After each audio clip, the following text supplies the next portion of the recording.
Blue skies cover the city of Indianapolis and the Indianapolis Motor Speedway. Not the case earlier in the day. Rain came down. They had to cancel qualifying, so pole day now moves to Sunday, where we will take the top 22, and then the bumping commences.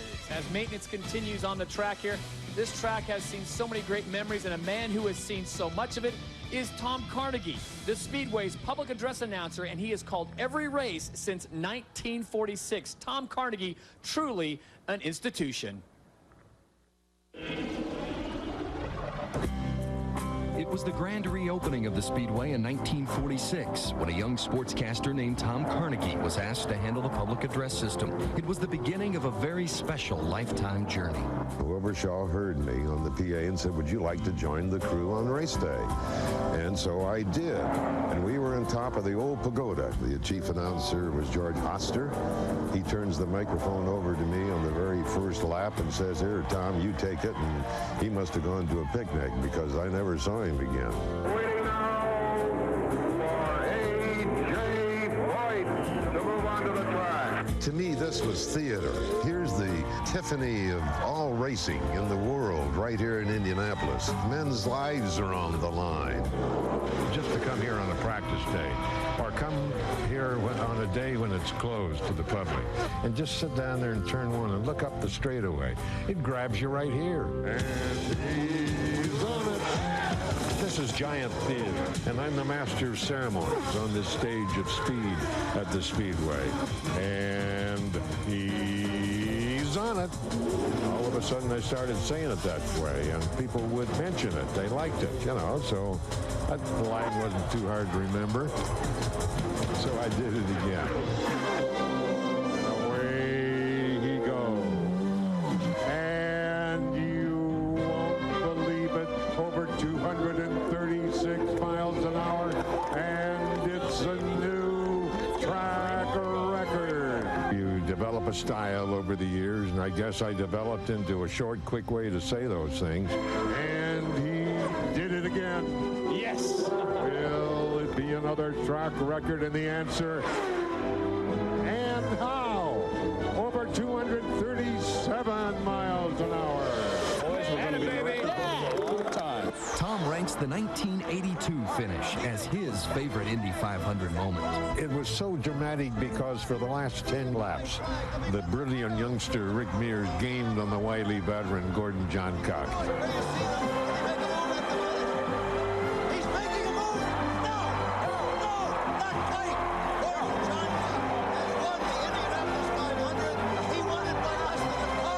To me, that was the greatest finish in the history of the Speedway that I saw.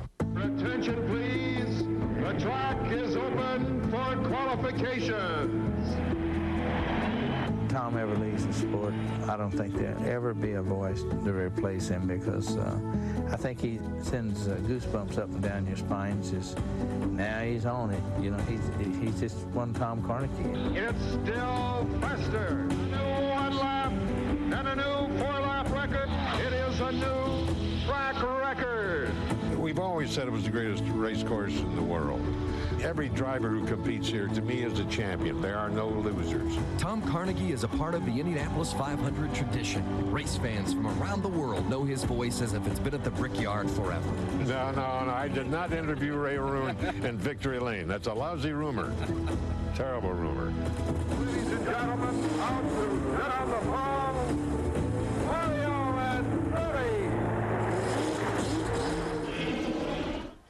And that was our colleague Vince Welch on ESPN reporting. We have him on ESPN and ABC pulling double duty, but he will join us for the 89th running of the Indianapolis 500. And Scott, you've been around this track for a long time. Did Tom Carnegie ever say, "Scott Goodyear, new track record"? Well, I'll tell you, if he did, Todd, that would just be something to hear from Tom Carnegie. But I can tell you, as a driver, there's so much history when you come to the Indianapolis 500 that you feel as soon as you go underneath the tunnel when you come to this mammoth complex. And the key thing, I think, that I always remember people telling me is you're going to go fast and you're going to be able to be interviewed on the radio over the public address system by Tom Carnegie, who's been there for years. And just the voice, as you mentioned, just the voice, to hear that voice, even today, just gives me chills through my spine.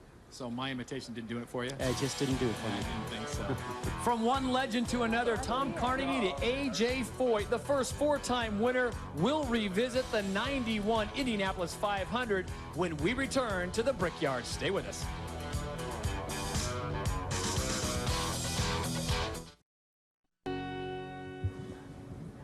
And I'm joined now by the living legend, A.J. Foyt, his son, Larry Foyt, and his A.J. Foyt the fourth. A.J., looking back at that video, where does that pole day rank in your Indy 500 memories? Well, actually, where it rings, you know, I worked a whole year to walk again just to be back there, and everybody said I wouldn't make it back. And I always like to prove points, you know, and I've got some big ones to prove with these two boys, too. What are you telling them about this 500 now? They both have had, well, A.J. has 2 under his belt. Larry has 1. Well, the biggest thing I said, if you're ever going to be in contention at the end of the race, you got to be at the end of the day. And that's the biggest thing. I think each year they've learned something same as I did. But I don't think they'll ever be as good as I ever was. But they're pretty good boys. A.J., do you ever have the feeling or the urge to jump in the car yourself and show them how to get it done? No, that'd be like an alcoholic just having one beer and going about his way. I'm scared that I try to do something that's impossible to do, and y'all would probably be playing that slow music in my front room. I wouldn't be there to listen to it. Now, with that said, Larry, I know you're driving for him. It's your second time here at the 500. What do you think when you see him in those old videos and what he used to do and the accomplishments that he's made? Well, you know, I was here. I've been here almost every year of my life since I was born.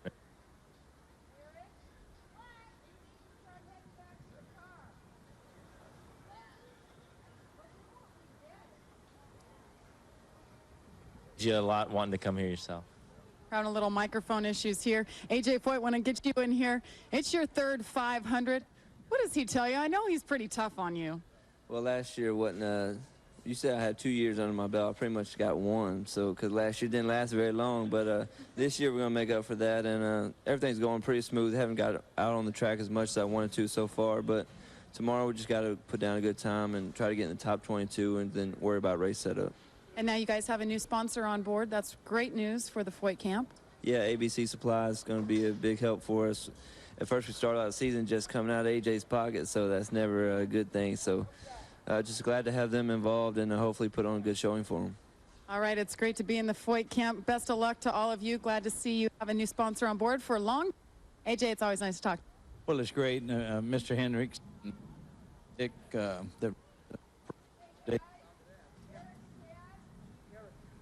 And we apologize, some breakup in the microphones down deep in the confines of the garage. But good to see AJ has not lost his sense of humor or his sense of modesty. If you're just joining us, pole day has been canceled by earlier rains. The track just too slick to qualify, but we will have it all tomorrow. ABC Sports presentation of the Indianapolis time trials will return after this message and a word from our ABC stations.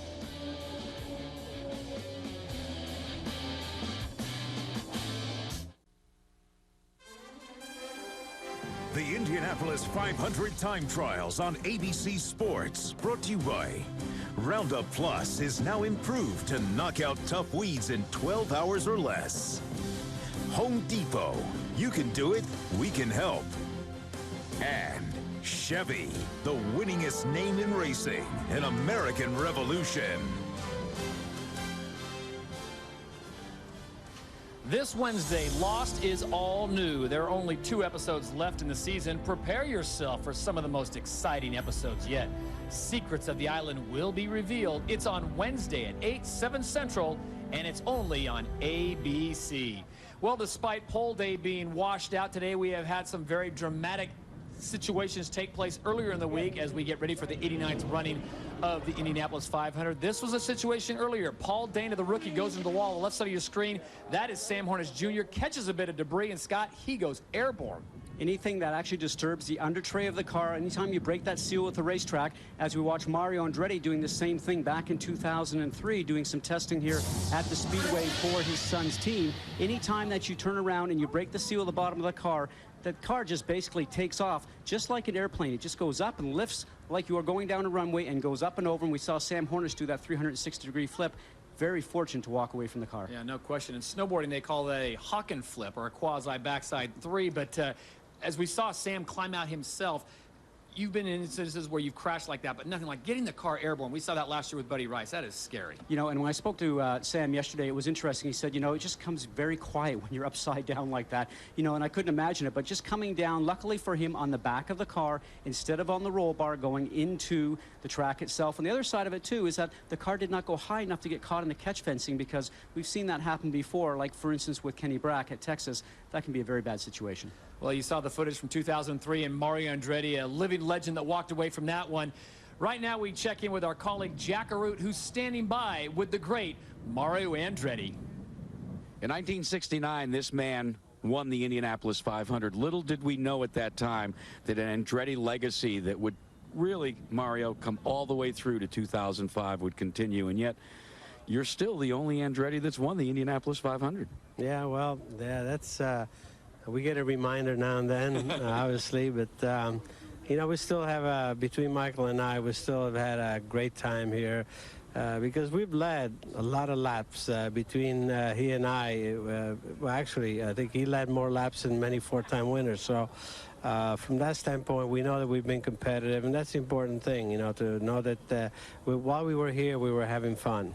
Mario, let's talk for a minute about the new qualification procedures. 22 spots up for grabs tomorrow, and the run for the pole, and having 3 opportunities, all that goes into that. From a dynamic standpoint, how much more pressure does that put on these teams? Well, I think you have a lot more strategy to work with, because you obviously have 3 chances that that you can put the car on the line without, you know, really jeopardizing a situation. But still, by the time you decide that you're going to requalify, you have to scratch the time that you have in the bank. So a lot of things are going to go into it. It's not given by any stretch of imagination. So it just puts a new twist to it, and it'd be interesting to see just how it all unfolds. Right now, the crimp is that the excitement of the first 11 that was supposed to happen today is not going to happen. So now I don't know what the next thing is, whether they're going to do 22 tomorrow, but I think they would like to walk away with 22 qualified cars going into the next week, and then it looks like it's still going to be exciting, you know, because time is going to be that much shorter. 22 cars will get the attempt tomorrow and be locked into the field, quote-unquote locked. Of course, bumping can take place if you end up being the slowest at the end. But I want to go back to something you and I have talked about, and that's your grandson, Marco, who just wowed us at St. Petersburg and then came up here to the Indianapolis Motor Speedway and made his first taste of the oval, made Grandpa smile. Yeah, I was smiling mainly because I could see that he just felt confident. He looked good doing it, because up to that point, you know, there's reason to be concerned. You know, on the sideline, you know, I'm not a very good spectator and all that. But you know, he has the confidence in the team. He has the confidence in his engineer, Tony Cicali, who's fantastic with him, and that's it. He goes for it, and you know, the third lap, never been on an oval before. He was just in command and right on pace, you know, 190 miles an hour type of thing. And so, you know, watching that and watching him do it well, it's a wonderful thing. It's really awesome. Coming up on the end of Memorial Day weekend, of course, the 89th running of the Indianapolis 500 with what we saw last year, 4 wide, of course, dodging the raindrops. But if you can put all those laps together, you've been such a great sage about what's great about the Indianapolis 500. What do you expect? I mean, can it be any more intense than it was last year? Well, it's going to be intense, no question. The competition is really, really tough, and you have the field is probably as deep as it's been for a while. So, from that standpoint, a lot of interesting things to look out for. You have, you know, some really powerful rookies out there. You look at Danica Patrick. I mean, she's just totally impressing and just amazing what she's done, not just here, but just coming to here. So. She's the real deal, as they call it. So be able to see just how she can mix it up with the big boys, and I'm sure she'll be up front. So all of this will just be all exciting things to look forward to.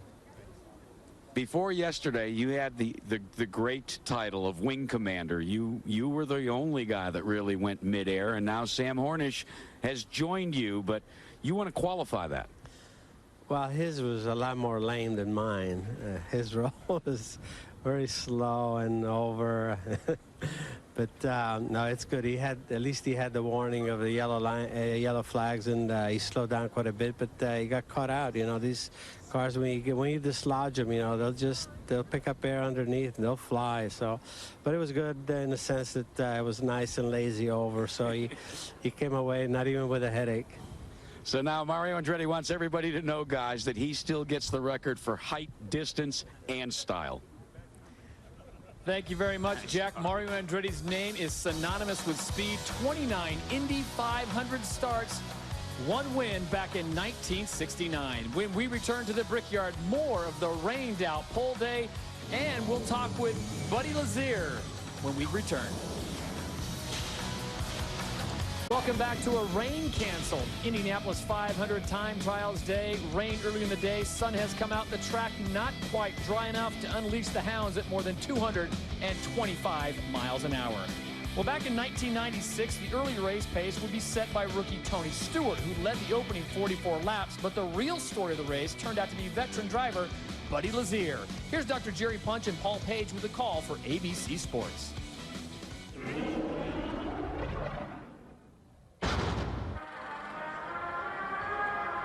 X-rays of this driver's lower spine resemble a shattered shell from a broken egg.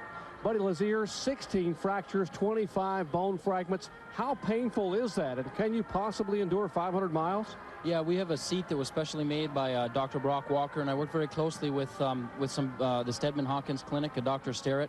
And yeah, we're in good shape. We should be able to complete the race. I'm the most comfortable when I'm in the race car. Well, let's show you why he's more comfortable in the car. We'll go over and actually show you that special seat. Now, it actually is a seat to help support his lower spine. It is actually sort of like a banana-shaped seat to give his lower lumbar sacral spine, where all those bone fragments are, extra support. And as he said, he is more comfortable in the car than trying to get in. But it'll take courage for him to be able to sit down in this car and try to make it 500 miles. I mean, don't forget, he's got a yellow. He's going to go green with 2 laps. He's running fast. And he's that close to not only winning his first IndyCar race, but an Indianapolis 500. Davy Jones going to have to try and make it. Davy Jones has lagged back a little bit. We expect the green flag next time by. Is Davy looking for a run on the leader? I think he's got to be. He's got to be drawn. So when he comes around, it's only going to be when he comes around, Jim, it's only going to be 1 lap to go. So it's really, really, really going to be. You can't miss a shift. You can't jump the pace car like Scott Goodyear did last year. There's really a lot of thinking got to go in with Buddy right now. And so much that can go wrong. Dwayne Sweeney, 17th year as a starter here at Indianapolis. This will be his last checkered flag. Pace car moves away. 1 car separating Lazier from Davy Jones, 2nd place. Richie Hearn is in 3rd, but he's back in that order. So now the pace begins to pick up. Jones will be looking for an ability to move on it. And then he's saying, come on, go now, go now, go now. Lazier being careful, comes back to the green flag. Green and white at the same time. 1 lap to go. 2.5 miles, and the idiot's running to the Indy 500. Buddy Lazier screams down toward turn 1. Jones doesn't seem like he can make a move on him.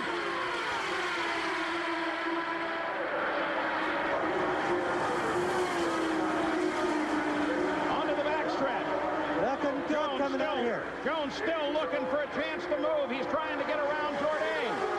He's around him now, in contact with the leader. The 3rd turn, 1 to go in Indianapolis. Buddy Lazier taking a look at the 4th turn, comes off the 4th corner, and the checkered flag lies just ahead as Buddy Lazier takes the checkered flag and wins the Indianapolis 500.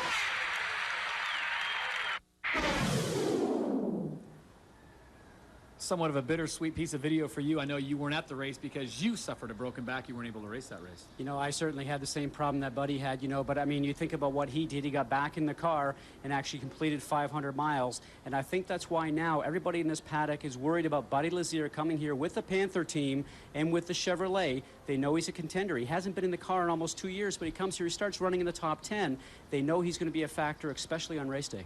How hard is it, though, coming to the greatest spectacle in racing with all the pressure, and he's on a great team, as you pointed out, the Panther team, but as you said, he has not been in the car for some time. You know, if it was anybody except Buddy Lazier, I'd have to say, you know, I don't think I'd have to worry, because Buddy right now, everybody knows if you see him in your mirrors, he's so tenacious, he knows he's going to find a way past you. And I battled him for the championship in 2000. I ended up finishing second. He ended up winning the championship. A very tough competitor. You can never trust and lay your guard down when you got Buddy Lazier close to you.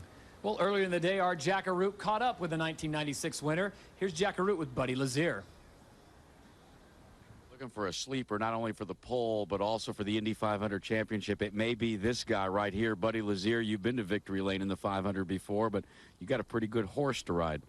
I have a great horse. I have a great engineer training the horse too, I guess, with Andy Brown and, you know, the Panther Racing crew. It's a huge team. We have, I've got two great teammates, a 3-car team, so a lot of data, lots of engineering, and we would have liked to have run yesterday to see what we have now that all the qualifying stuff's going in, but we know we have a very fast car.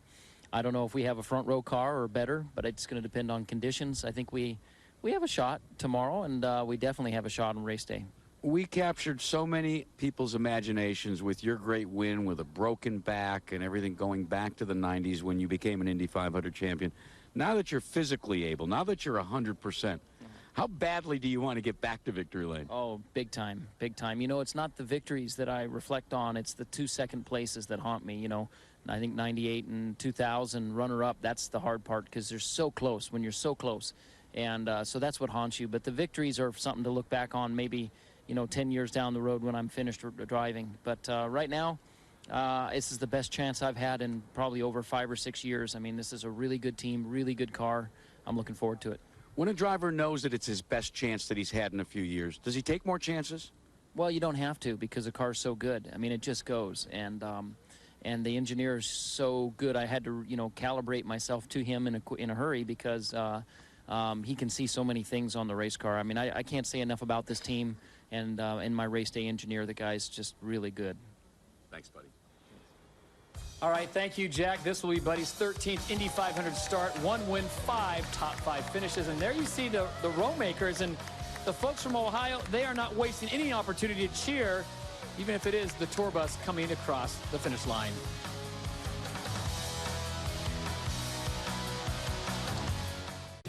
As we take a look at 2-time winners at this historic racing venue, it's Helio Castroneves picking it up in 2001 and 2002. There you see Aria Line. It's a who's who of racing legends with Lion Dyke, Unser, Fittipaldi, John Cock, all the way down to Tommy Milton back in 21 and 23. Well, one of the most charismatic drivers on the circuit, possibly on the planet, is the man from Brazil, Helio Castroneves.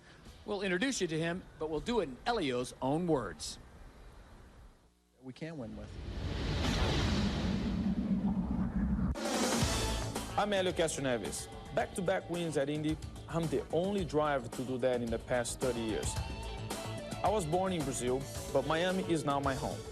Miami is the perfect spot for me. Latin heat with a bit of style. I love to keep in shape. Swim, run, lift weights, and boxing. My new friend Shaq. I'm ready to make that climb again and make my milk 2% just like before. Well, when you consider Helio Castroneves of Brazil has met with Pope John Paul II and Shaq, he's pretty much got the bases covered. This guy is charismatic and confident. Very confident. You know, talk about a guy that took Indianapolis by storm, coming here in his rookie year, winning, following up the next year, and then the very next year, finishing second to his teammate, Gilles de Ferran. You know, coming here 3 times and having that finishing record is very impressive, especially for a driver that had a road course background. You know, even though he's Toyota powered, he doesn't have that very dominant Honda power this month. Look for him to be a factor in the race. He is part of the Marlboro Penske team. His teammate, Sam Hornish Jr., last year they won the first race and the last race. Would you say they are dark horses or definites for winning this thing on May 29th? You know, I mean, you have to look at it and say definite because, you know, you've got Penske behind you, which understands this race. They understand the strategy. They've won it so many times. I would have to say they are a definite for race day. All right, Helio Castroneves is standing by with our Jack Arute here in Indianapolis. Jack? Rain is nothing new for this driver. Helio Castroneves, you've seen this movie in black and white, but I've always wondered, you build to a certain crescendo when you're ready to qualify. Wow, what is it, crescendo? Crescendo. Jeez. It's the word for the day, my friend. Okay, I like that. But now you've got to wait a day. What sort of an effect does it have on you? Not necessarily right now, but tonight. Well, I guess tonight is fine. Tomorrow, actually, is the one is going to affect. I understand it's going to be much cooler. I understand that obviously during the whole week was much hotter.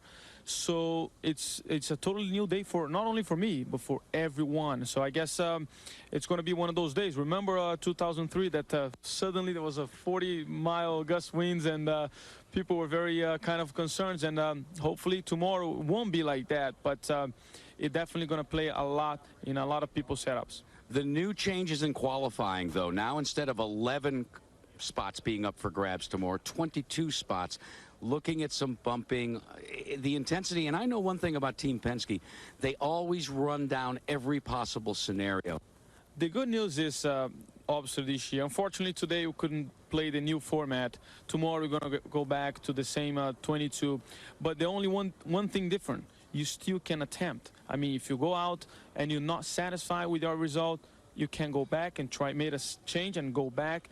And that's what creates still a lot of excitement and a lot of tense, you know, doing not only with mechanics, drivers, and the fans. So it's going to be something. And again, everybody's going to wait until the last minute as possible to make sure that they did the best they can. Now, I understand your team is going to take advantage of this, and they're going bowling this afternoon. But I wonder with your teammate, with the scenario that he went through yesterday, is he going to take some flying lessons, or is he already soloed? I was just about to say that. They are calling him Flippy. And I was like, hey, here we go. So, well, it was just an unfortunate situation, you know. Thank God. I mean, nothing happened to him the way it was. But you're right. Now, it's if we're like this, we need a relaxed time, not thinking about too much. Otherwise, we're going to overdo it. So let's go and have a good time. You know, you win the Indianapolis 500, you become a matinee idol, and all of a sudden you got these cool shades. You like that?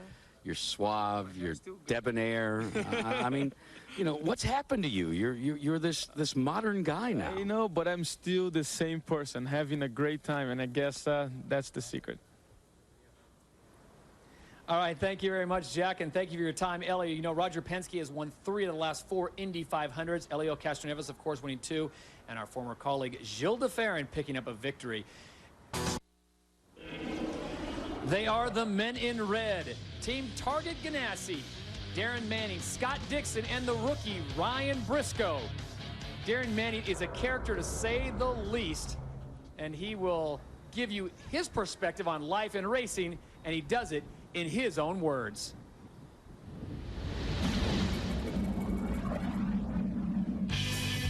I'm Darren Manning from North Yorkshire, England. I'm fearless and fast. I live a bachelor's life, but my life is really just going flat out. Did you know I hold a land speed record for going backwards? I play golf and soccer, but that's just killing time till I'm back on the track. The last Brit to win Indy, Graham Hill, but I plan on changing that. My only target, the winner's circle.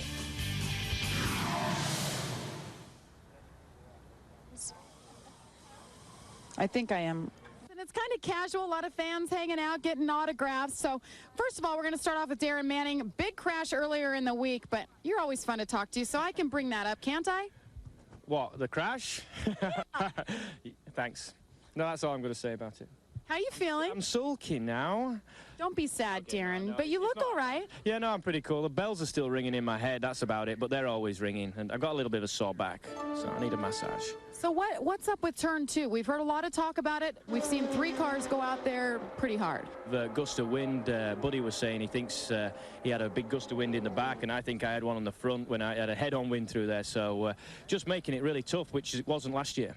You know, the last 2 years in a row, the Kentucky Derby winner's number 1, the Indy 500. This year, it was Giacomo, number 10. Do you think it's your time? Your turn, maybe? Absolutely. I've renamed my chassis Giacomo. We've got a little sticker in there as well. So I think I'm about as much of a long shot as he was, actually. So I've got to put $10 on him or something.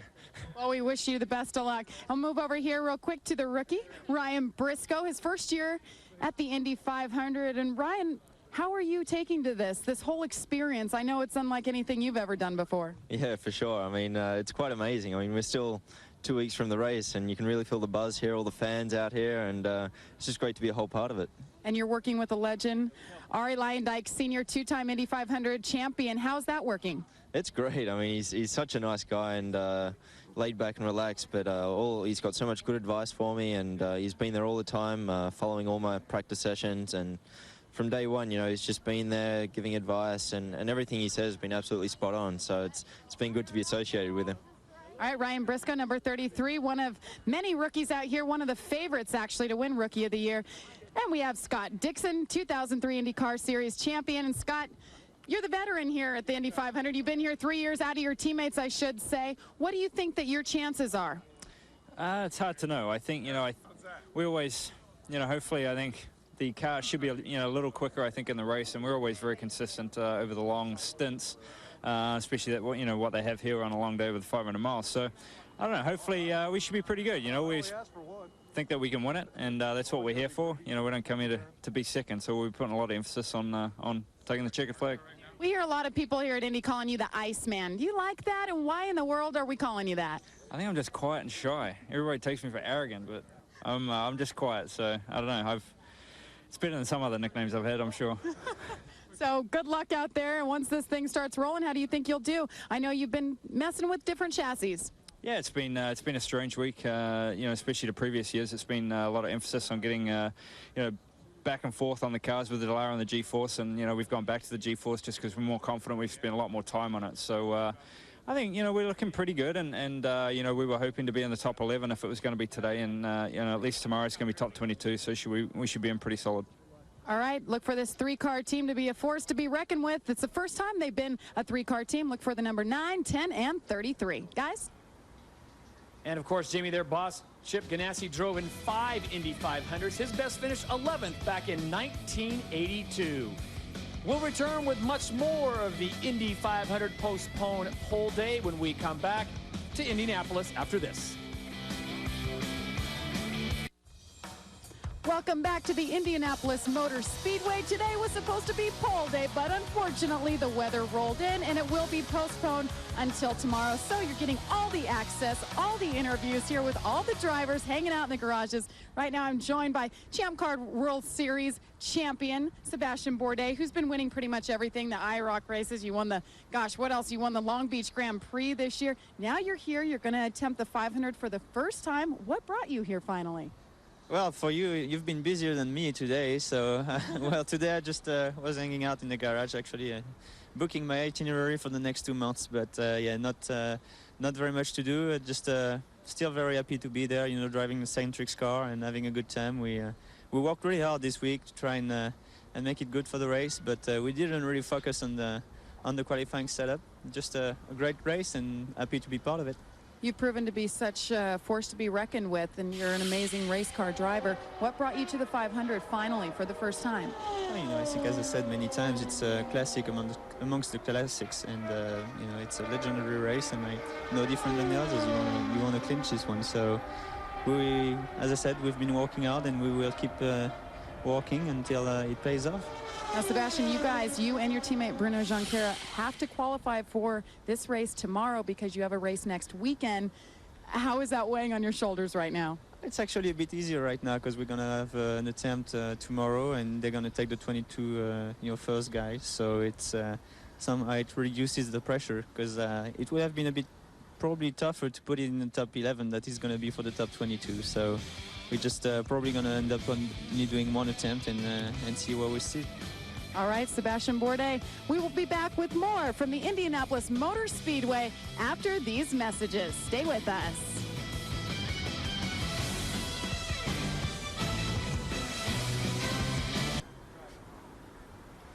And if you're just joining us, pole day has been postponed. It'll be tomorrow on ESPN2, 1 o'clock Eastern Time. We'll be qualifying 22 drivers for the greatest spectacle in racing, the 89th running of the Indianapolis 500. For final thoughts, let's check in with Jack Arute. Well, a lot of us, Todd, had hoped that maybe today we would see history being made, but maybe that history will take place tomorrow. What I'm talking about is something that could actually revolutionize the sport of motor racing.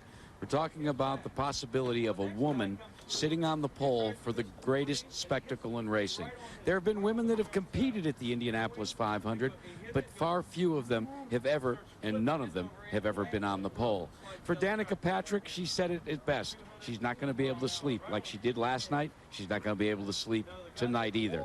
And if all of a sudden she should win the pole tomorrow, by Monday morning, the world will know that the world of racing has changed dramatically. Jamie? Well, Thomas Schechter said it earlier. This is the most competitive field he's seen so many times, so close. It could be Danica. It could be Thomas Schechter in the Chevy. You never know. But all I can say is this is the quietest you're going to see Gasoline Alley for the entire rest of the month of May. Starting tomorrow, hey, we're not getting rain. We got a positive think here. Pole qualifying is going to take place, and it's going to kick off an unbelievable month. Guys? All right, thank you very much, Jamie. Well, there you see the blue skies have come out. Unfortunately, they came out a little too late, Scotty. We talked about this. You've done it. You qualified here before. At 220-plus miles an hour, you do not need or want any moisture on that track. I think they made the right move, certainly because Brian Barnhart is all about safety here with the Indy Racing League and the Indy cars. We've seen incidents this week, but you certainly have to have a dry track. I think they've done just a perfect job of actually making the right decision. And I agree with you. I think he was smart because we saw speeds approaching 230 miles an hour with weepers, with any moisture whatsoever. Despite the Firestone Firehawks and as good as they are, any kind of moisture spells disaster. Absolutely, and I think for tomorrow, for all the drivers, we hear how anxious they're going to be and how they're not going to sleep, but tomorrow is also about the manufacturers. Will it be Honda, Toyota, or the new Chevrolet with the Panther car that's going to end up being on the pole? It's going to be exciting, and it's going to be a very prestige day, not only for the teams and the drivers, but also for the manufacturers. Well, hopefully Mother Nature cooperates, and we get 22 drivers qualified for the 89th running of the Indianapolis 500. We want to remind you, you can see all the coverage on ESPN2 starting tomorrow at 1 o'clock Eastern time. Remember, the new format, 22 drivers qualifying, and then the bumping begins, and that's when it should get exciting. The weather, it looks like it's going to hold off, and we should be good. The Yard of Bricks will be the place to be tomorrow as the greatest drivers in the world return to the Brickyard. It should be fantastic. And, of course, next Sunday, 1 to 3 Eastern, it's Bump Day right here on ABC Sports. Hope that Mother Nature qualifies. We'll be back in position to bring you all the action as we get ready for the greatest spectacle of racing. Of course, it's the 89th running of the Indy 500. It's a new time, noon Eastern, right here on ABC Sports. So for my colleague Scott Goodyear and our hard-working pit reporters Jack Arute, Jamie Little, and Penn Holderness, I'm Todd Harris saying so long from the Indianapolis Motor Speedway. ABC Sports is online at ESPN.com. Search ABC Sports tonight at 8 p.m. Eastern. Don't miss Game 4 between the Heat and the Wizards. This is ABC Sports Championship Television. We'll see you next week.